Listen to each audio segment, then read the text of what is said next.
ప్రభువు నామమున అందరికీ శుభోదయం. ఈరోజు దేవుని వాగ్దానము ఏమనగా, ఇర్మియా గ్రంథము 1వ అధ్యాయము 10వ వచనము.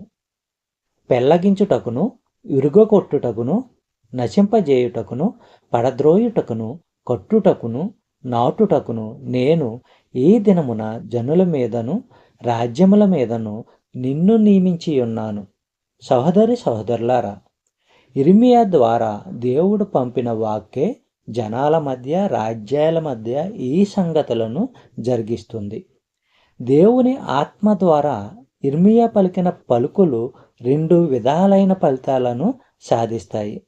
వాటిలో నాశనము చేసే శక్తి ఉంది.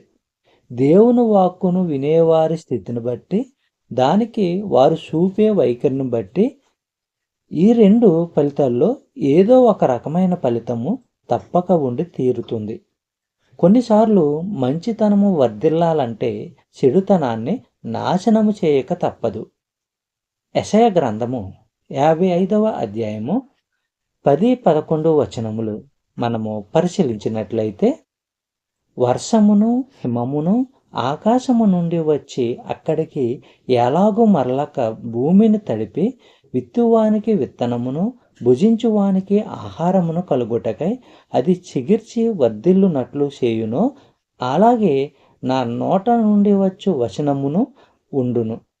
నిష్ఫలముగా నా యొద్దకు మరలక అది నాకు అనుకూలమైన దాన్ని నెరవేర్చును.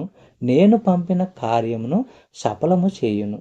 సహోదరులారా, దేవుడు ఏ ఉద్దేశములో వానను మంచును సృజించాడో అవి ఆ ఉద్దేశాలను చక్కగా నెరవేరుస్తాయి. దేవుని వాక్కు కూడా అంతే.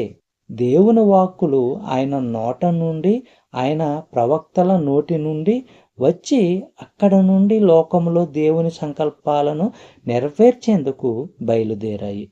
చెప్పబడిన వాగ్దానము దేవుడు దీవించి ఆశీర్వదించును గాక.